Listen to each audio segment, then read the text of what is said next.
میرے نبی پاک صلی اللہ علیہ وآلہ وسلم نے فرمایا کہ 3 کام کرو تمہیں فائدہ ہوگا۔ تو حضرت عبد الرحمن بن عوف رضی اللہ عنہ نے فرمایا کہ اس حدیث کا میں نے تجربہ کیا ہے کہ آپ صلی اللہ علیہ وآلہ وسلم نے جو فرمایا ہے وہ حق اور سچ ہی فرمایا ہے، حق اور سچ ہی فرمایا ہے۔ حضور سیدنا عالم صلی اللہ علیہ وآلہ وسلم نے فرمایا صدقہ دینے سے مال کم نہیں ہوتا۔ یہ وعدہ ہے نبی پاک صلی اللہ علیہ وآلہ وسلم کا کہ صدقہ دینے سے مال کم نہیں ہوتا، صدقہ دینے سے انسان کی پیسے کم نہیں ہوتے۔ اچھا میرے پاس 1000 روپے ہیں اور 1000 میں سے میں نے 500 روپے صدقہ کر دی، تو میرے پاس کتنے رہ گئے؟ 500 روپے میرے پاس رہ گئے۔ اور نبی پاک صلی اللہ علیہ وآلہ وسلم فرماتے ہیں کہ صدقہ دینے سے انسان کا مال کم نہیں ہوتا۔ اگر کوئی بندہ اللہ کی راہ میں 1 روپیہ بھی دیتا ہے تو اللہ پاک اس کو 700 گنا کر کے واپس کرتا ہے، 700 گنا کر کے اللہ پاک اس بندے کو واپس کرتا ہے۔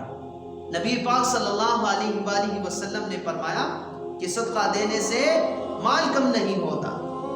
اور نبی پاک صلی اللہ علیہ وآلہ وسلم نے فرمایا کہ معذرت کرنے سے عزت میں کوئی کمی نہیں آتی۔ اللہ اکبر، معذرت کرنے سے عزت میں کوئی کمی نہیں آتی، عزت میں کوئی کمی نہیں آتی۔ آپ نے فرمایا کہ جو اللہ کی رضا کے لیے کسی بندے کو معاف کرتا ہے تو اللہ پاک اس بندے کو اور عزت عطا فرماتا ہے۔ تو اللہ کی رضا کے لیے انسان کو عاجزی اختیار کرنی چاہیے، انسان کو سادگی والی زندگی گزارنا چاہیے، انسان کو تکبر نہیں کرنا چاہیے، کیونکہ جس نے تکبر کیا وہ تو برباد ہو گیا۔ ہماری حیثیت کیا ہے؟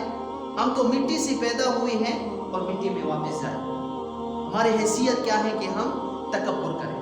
پہلے بات نبی صلی اللہ علیہ وآلہ وسلم نے فرمایا کہ صدقہ دینے سے مال کم نہیں ہوتا۔